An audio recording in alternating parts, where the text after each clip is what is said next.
राम लखन सिंह यादव महाविद्यालय के राजनीति विज्ञान विषय के बीए सेमेस्टर 6 के छात्रों के समक्ष आज मैं doctor Jyoti Dungdung DSC 4 Gandhian thought paper में गांधी जी के ग्राम स्वराज के विषय में चर्चा करूंगी। ग्राम स्वराज, इसमें ग्राम यानी गांव, स्वराज का मतलब स्वशासन या अपना शासन या सेल्फ रूल।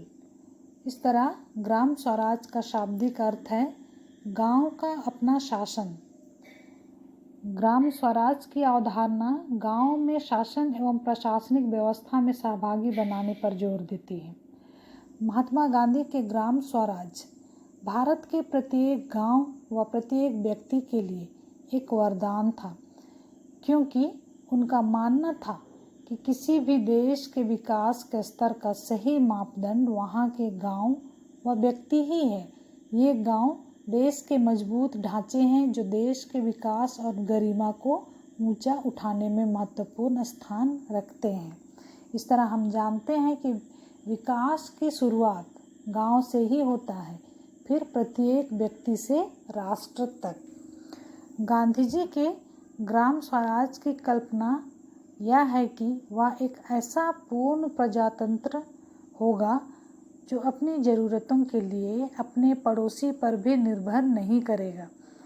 मतलब एक तरह से वह आत्मनिर्भर गांव की कल्पना करते हैं। अपनी सारी ज़रूरतों के लिए अपने पड़ोसी पर भी निर्भर नहीं रहेगा, और यदि दूसरी चीज़ों के लिए जिनमें दूसरों का सहयोग अनिवार्य होगा, वहाँ परस्पर सहयोग से काम लेगा। गांधी जी जिस गांव की कल्पना करते हैं वह बिल्कुल शुद्ध होगा, वहाँ न गंदगी होगी न अंधेरा। आदर्श भारतीय गांव इस तरह बसाया और बनाया जाना चाहिए जिसमें वह सदा निरोग रहे, सभी घरों में पर्याप्त प्रकाश और हवा आ जा सके, और जिसके निर्माण में जिस सामान का उपयोग होगा वह ऐसा होगा जो गांव के आसपास 5 मील की सीमा के अंदर उपलब्ध होगा। मतलब गांधी जी के आदर्श गांव सदा निरोग रहेगा, स्वस्थ रहेगा, और सभी घर प्रकाशमय होगा, प्रकाश का वहाँ प्रवेश होगा, और जिस घर को उस गांव के लोग बनाएंगे, उस घर में जो सामान लगना है वह गांव के ही आसपास, चाहे वह मिट्टी हो या तो फिर लकड़ी हो या अन्य चीज़ें, जो भी घर बनाने में सामान लगती है, सब घर गांव के आसपास है या तो फिर 5 मील की सीमा के अंदर ही सारी सामान उपलब्ध होनी चाहिए।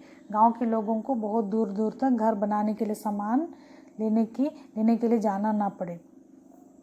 और इस तरह मकान के आसपास जो भी गांव के जो घर होंगे उसके आसपास आंगन या खुली जगह होगी जहां उस घर के लोग अपने उपयोग के लिए साग भाजियां उगा सकेंगे, अपने मवेशियों को रख सकेंगे। गांव की गलियां और सड़कें हर समय स्वच्छ रहे।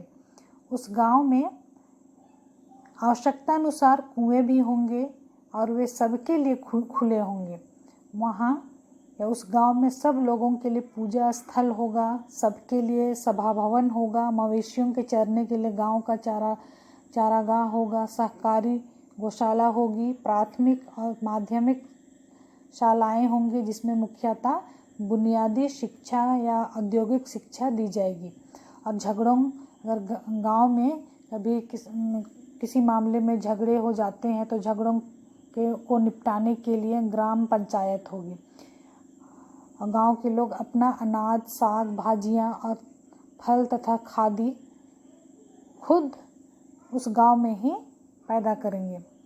इस तरह से हर एक गांव का पहला काम यह होगा कि वह अपनी ज़रूरत की सारी चीज़ें, अनाज और कपड़े के लिए कपास खुद पैदा करेंगे।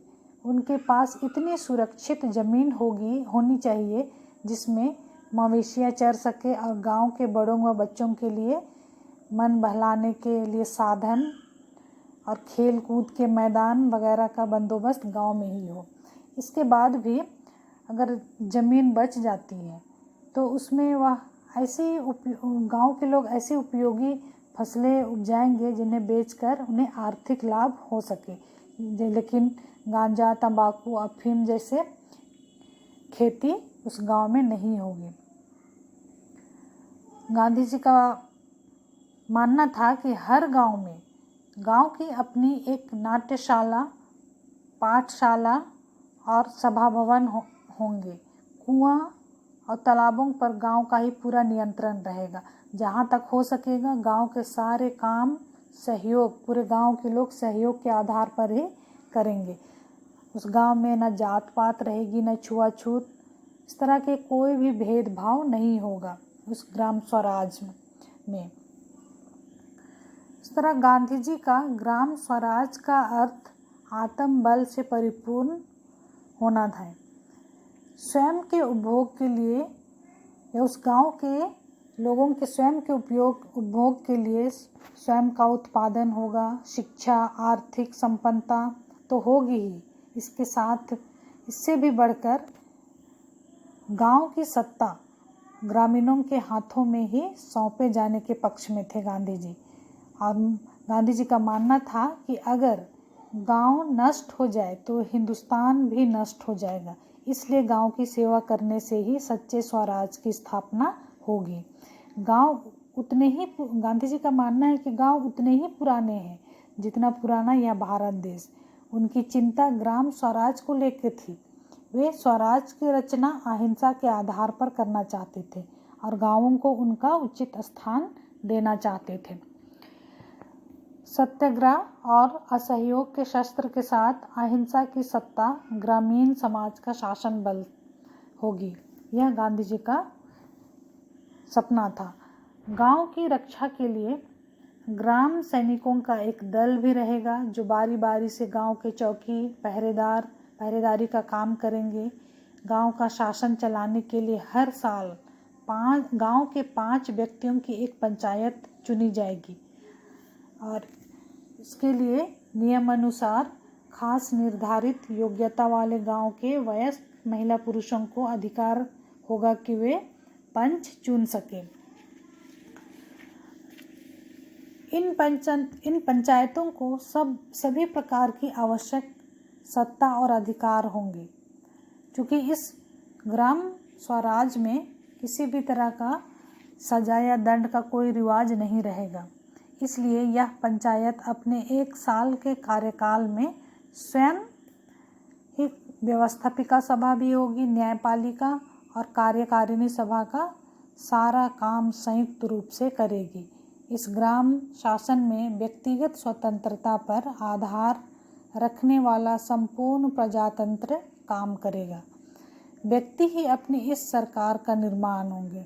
उस गांव के जो भी पंच होंगे या सरकार होंगे उस गांव के लोग ही चुनेंगे। उस गांव के लोग ही उस सरकार का निर्माण करेंगे। उसकी सरकार और वह दोनों अहिंसा के नियम के रास्ते के अनुसार चलेंगे। मतलब गांव के लोग और सरकार दोनों ही अहिंसा के नियम या रास्ते पर चलेंगे। अपने गांव के साथ वह सारी दुनिया की शक्ति का मुकाबला कर सकेंगे। क्योंकि हर एक ग्रामवासी के जीवन का सबसे बड़ा नियम यह होगा कि वह अपनी और अपने गांव की इज्जत की रक्षा करेंगे। गांधी जी यह भी चाहते थे कि प्रत्येक गांव अपनी आवश्यकताओं की पूर्ति के लिए स्वावलंबी हो। मतलब गांव के सभी लोग अपनी आवश्यक वस्तुओं के लिए स्वावलंबी हो, तभी वहाँ पे सच्चा ग्राम स्वराज कायम हो सकता है। इसके लिए उन्होंने इस बात पर बल दिया कि ज़मीन पर अधिकार ज़मींदारों का नहीं होगा, बल्कि जो भी उस ज़मीन को जोतेगा वही उसका मालिक होगा। इसके अलावे उन्होंने ग्राम उद्योग की उन्नति के लिए कुटीर उद्योगों को बढ़ाने पर बल दिया, जिसमें उनके द्वारा चरखा और खादी का प्रचार शामिल था। गांधी जी का मानना था कि चरखे के जरिए ग्रामवासी अपने खाली समय का सदुपयोग कर वस्त्र के मामले में स्वावलंबी हो सकेंगे। मतलब ग्रामवासियों का जो भी काम होगा वे अपने काम को निपटाने के बाद में उनके पास जो समय बचता है उस खाली समय में वे सब चरखे का उपयोग करके खादी वस्त्र बना के वे वस्त्र के मामले में या कपड़े के मामले में स्वावलंबी हो जाएंगे, ताकि वे अपने गांव के से दूसरे जगह से या दूसरे गांव से उन्हें कपड़े मंगाना नहीं पड़े।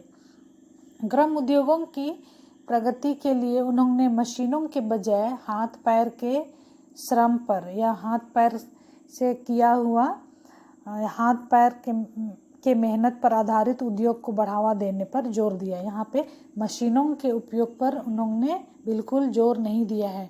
जो भी व्यक्ति काम करेगा उस उद्योग में, ग्राम उद्योग में, हाथ पैर के मेहनत से ही काम करेगा। गांधी जी द्वारा ग्राम के विकास का ग्राम स्वराज की स्थापना के लिए चरखा व करघा, ग्रामीण व कुटीर उद्योग, सहकारी खेती, ग्राम पंचायत व सहकारी संस्थाएं, राजनीति व आर्थिक सत्ता का विकेंद्रीकरण, अस्पृश्यता या छुआछूत का निवारण, मद्य निषेध, बुनियादी शिक्षा आदि इन चीज़ों पर इन्होंने विशेष जोर दिया। गांधी जी ग्रामवासियों में ऐसी कला और कारीगरी का विकास करना चाहते थे जिससे गांव के बाहर उनकी बनाई गई चीज़ों की कीमत की जा सके। मतलब गांव के लोगों में ऐसे कला और कारीगरी का विकास करना चाहते थे कि उनके द्वारा, गांव के लोगों के द्वारा बनाई गई चीज़ों की कीमत बाहर भी लगाई जा सके। जब गांव का पूरा विकास हो जाएगा तो गांव वालों की बुद्धि और आत्मा को संतुष्ट करने वाली कला कारीगरों के धनी स्त्री पुरुष के गांवों में कमी नहीं रहेगी। मतलब इस तरह से गांव का जब पूरा विकास हो जाएगा तो गांव वालों की बुद्धि और आत्मा को संतुष्ट करने वाली जो कला कारीगर होंगे वे गांव में ही रहेंगे। गांव में इन चीज़ों की कमी नहीं होगी। गांव में कवि भी होंगे, चित्रकार होंगे, शिल्पकार होंगे, भाषा के पंडित और शोध करने वाले भी होंगे। मतलब जिंदगी की ऐसी कोई भी चीज़ ना होगी जो गांव में ना मिले। बस सारी चीज़ गांव में ही मिले ताकि लोगों को गांव के बाहर जाना ना पड़े। और गांव एक ऐसा सुंदर बगीचे की तरह होगा जिसमें किसी भी व्यक्ति के द्वारा, कोई भी व्यक्ति के द्वारा उस गांव के लोगों को ना ठगेगा और ना ही शोषण कर पाएगा। इस तरह गांधी जी का कहना है कि गांवों की पुनर्रचना का काम आज से ही शुरू हो जाना चाहिए। गांवों की पुनर्रचना का काम चलाओ नहीं बल्कि स्थायी होना चाहिए। काम चलाओ जैसा नहीं होना चाहिए, बल्कि वह गांव का जो पुनर्रचना होगा या गांव का जो गठन होगा वह स्थायी होगा। उद्योग, हुनर, स्वास्थ्य और शिक्षा, इन चारों का सुंदर समन्वय गांधी जी करना चाहते थे। गांधी जी का कहना था कि मेरी कल्पना की ग्राम इकाई मजबूत से मजबूत होगी। इन्होंने कल्पना की कि ग्राम इकाई बहुत मजबूत होगी और गांव में 1000 आदमी होंगे। ऐसे गांव को अगर स्वावलंबन के आधार पर अच्छी तरह संगठित किया जाए तो वह बहुत कुछ कर सकता है, क्योंकि ग्राम स्वराज का आधार गांव की एकता है। और गांव के लिए आवश्यक है कि ग्राम सभा के सारे निर्णय सर्वसम्मति से या सर्वानुमति से हो। तरह ग्राम पंचायतों के माध्यम से स्थानीय स्तर पर न्याय की व्यवस्था करे ताकि कमज़ोर से कमज़ोर व्यक्ति को सुरक्षा का आश्वासन मिल सके। तरह गांधी जी का कहना है कि ग्राम स्वराज का आधार एकता है और एकता के लिए आवश्यक है कि ग्राम सभा के सारे निर्णय, ग्राम सभा के द्वारा जो भी निर्णय लिए जाते हैं सबकी सहमति से ही वह निर्णय लिया जा सके। इस तरह गांधी जी का विश्वास सत्याग्रह में था, वे सत्याग्रह में जिस साहस को आवश्यक मानते थे वह उन्हें शहरी लोगों के लिए नहीं बल्कि किसानों के जीवन में मूर्तिमान रूप में दिखाई पड़ता था। गांधी जी की कल्पना के ग्राम स्वराज में आर्थिक अवस्था ही आदर्श नहीं बल्कि सामाजिक अवस्था भी आदर्श थी। इसलिए वे सभी सामाजिक बुराइयों के उन्मूलन पर जोर देते थे। छुआछूत या अस्पृश्यता व मद्यपान जैसी सामाजिक बुराइयों के वे घोर विरोधी थे। वे इन्हें ग्रामों की प्रगति में बाधक मानते थे। गांधी जी के ग्राम स्वराज का सपना को हम आज साकार कर सकते हैं। इसके लिए गांवों का आत्मनिर्भर होना, शिक्षा, स्वास्थ्य एवं स्वच्छता के प्रति जागरूक होकर हम ग्राम स्वराज की पहली शर्त को पूरा कर सकते हैं।